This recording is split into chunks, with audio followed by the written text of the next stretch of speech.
Today, the United States projects a massive presence across the globe. Its military installations span continents, its economy operates in the tens of trillions of dollars, and its cultural exports reach nearly every household on Earth. Yet in the early 17th century, the original European settlements along the Atlantic coast were fragile outposts. They were deeply fractured, chronically short on resources, and struggled simply to endure the harsh winters. They shared the land with established Native American nations and found themselves caught in the crossfire of massive European empires. The odds of this loose collection of under-equipped colonies surviving at all, let alone expanding across a continent, were incredibly low. But the extreme pressure of those early decades set a distinct pattern. Each major threat acted as a forcing function, pressuring these communities to find new ways to organize their labor, their defense, and their governance. The story of American growth is defined by these moments of forced adaptation, a sequence of events that gradually assembled the components of a global superpower. By the 1770s, the 13 colonies had developed distinct local economies, but remained subjects of the British Crown. Frustrated by heavy taxation and a complete lack of political representation in Parliament, the colonists' desire for self-determination boiled over into open rebellion. In 1776, they declared themselves a sovereign entity, officially severing their ties to the British Empire and shedding their status as subservient outposts. Having secured independence, the new nation looked westward. Throughout the 19th century, vast tracts of territory were absorbed, drawing millions of immigrants who provided the necessary manpower to settle an expanding frontier. But that rapid expansion stressed the country's fragile political architecture.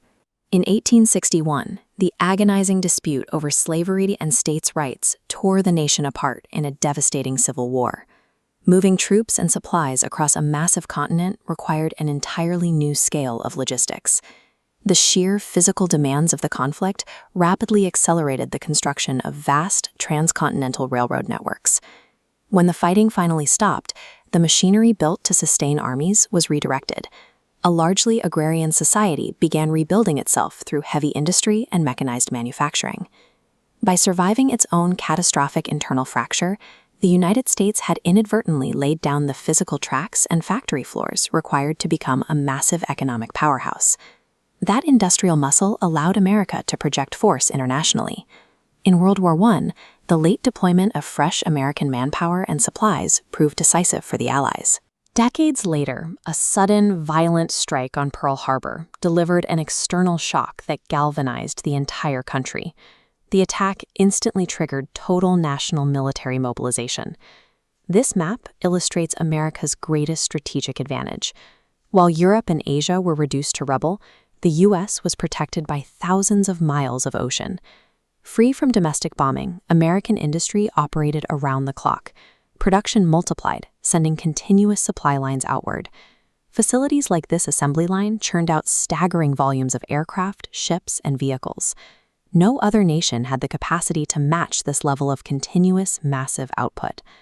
By 1945, the traditional empires of the world lay in ruins.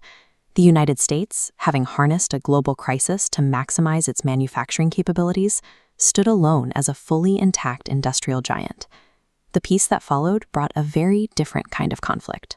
For the next half-century, the United States locked into an ideological rivalry with the Soviet Union, competing fiercely for global influence.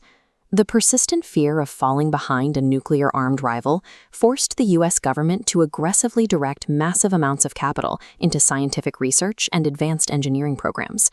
In 1969, the successful Apollo moon landing provided visible, undeniable proof that American technological capabilities had outpaced those of its primary rival. The complex engineering required to put a human on the moon trickled down into the private sector. The race to miniaturize electronics seeded the rise of Silicon Valley and the explosive growth of modern computing. American corporations quickly harnessed these new digital tools.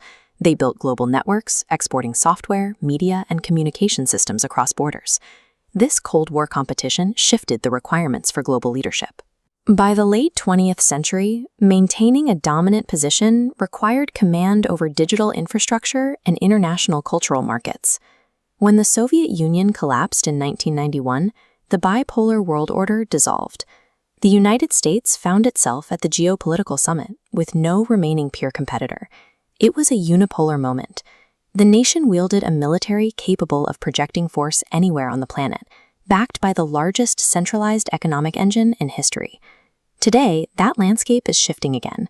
Emerging economic trading blocs and rapid advancements in artificial intelligence and automation are creating complex new competitions that test this established order. But history shows that American influence has never been a static achievement. It is the accumulated result of centuries of adaptation and resilience under severe pressure. Because the foundation of the nation was built to evolve through existential threats, its capacity for reinvention remains intact. The next chapter of its leadership is still being written,